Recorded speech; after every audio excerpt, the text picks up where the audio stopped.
Hello everyone, आपको पता लग गया होगा कि हम आज किन दो शख्सियत की बात करने जा रहे हैं।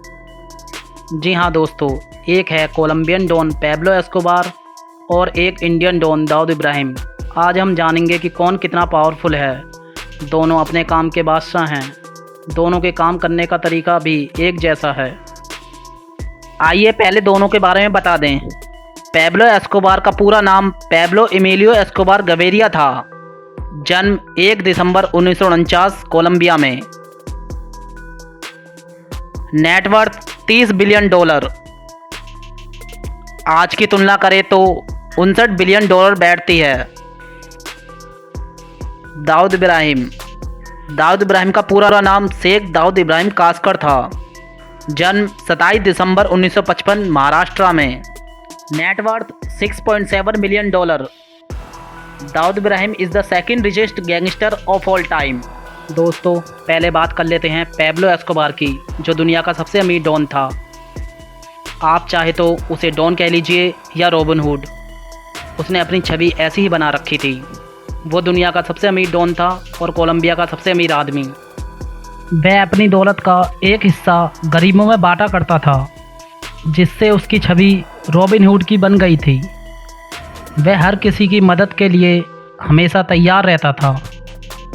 साल 1989 में फोर्ब्स मैगज़ीन ने एक लिस्ट निकाली, जिसमें दुनिया के सबसे अमीर आदमियों की लिस्ट में पैब्लो एस्कोबार का नाम 7वें नंबर पर रखा गया था। मगर उसके पास कितनी दौलत थी कोई नहीं जानता। वो हर महीने $2500 के रबर बैंड खरीद लिया करता, जिससे वो पैसों के बंडल बना सके। आज हम पैब्लो एस्कोबार की पूरी कहानी आपको विस्तार से बताएंगे। पैब्लो एस्कोबार का जन्म 1 दिसंबर 1949 को कोलंबिया के शहर रियो नेग्रो में हुआ था। वह अपने 7 भाई बहनों में तीसरे नंबर का था।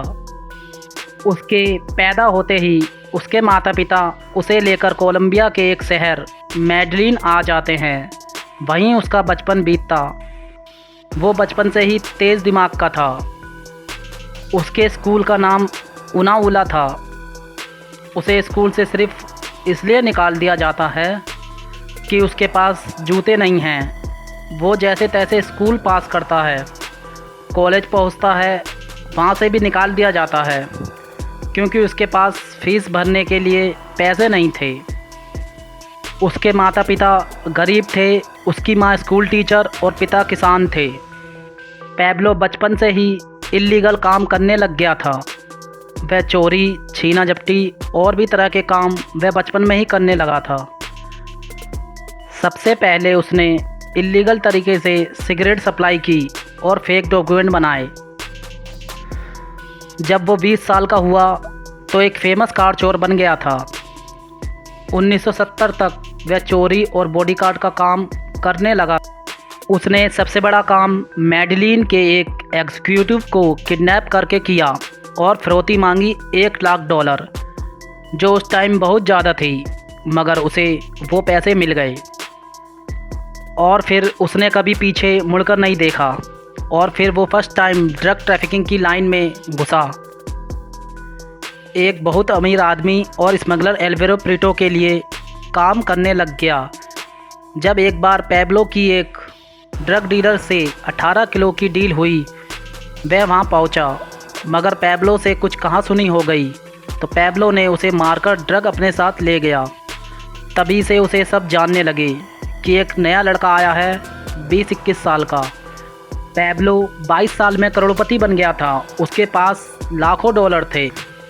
वह मेडलिन ड्रग कार्टेल का हिस्सा बन गया और ड्रग सप्लाई करने लगा। वह एक दिन में 15 टन माल बेच दिया करता था, जिसे वह बहुत अमीर हो गया। वह ड्रग सप्लाई करने के लिए एरोप्लेन के टायरों में ड्रग सप्लाई करता, जिससे किसी को शक भी नहीं होता। वह पायलट को एक खेप के $5 लाख देता। तो आप सोच सकते हैं कि वो कितनी ड्रग बेचता था।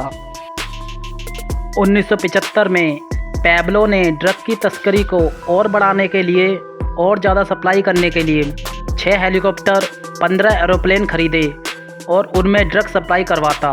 उसने 2 पनडुब्बी भी बनवा ली जिसमें वह ड्रग की सप्लाई करता। उसे कोलंबिया का किंग ऑफ कोकेन कहा जाने लगा।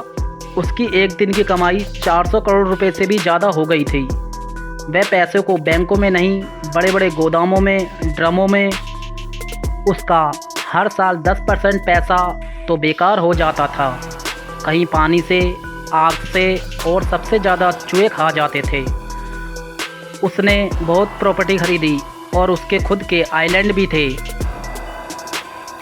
और खुद का एक जू भी बना लिया जो आप सोच भी नहीं सकते। उसके पास वो सब कुछ था। वो एक राजा की तरह ज़िंदगी जी रहा था। उस पे हर ऐशो आराम का सामान था। 1976 में पैब्लो एस्कोबार ने मारिया विक्टोरिया से शादी कर ली। मारिया उससे 11 साल छोटी थी।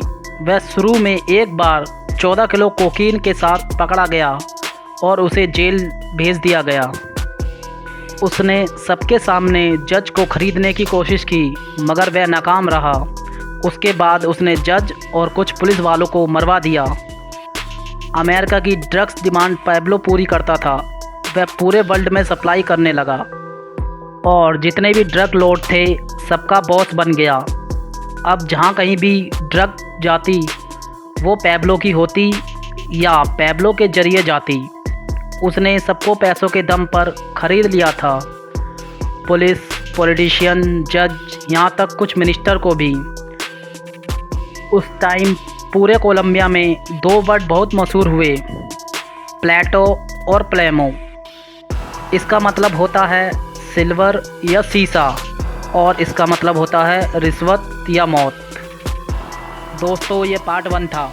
दोनों में कौन ज़्यादा पावरफुल है ये ज़रूर बताएं। लाइक करें, सब्सक्राइब करें और बेल आइकन दबाना ना भूलें।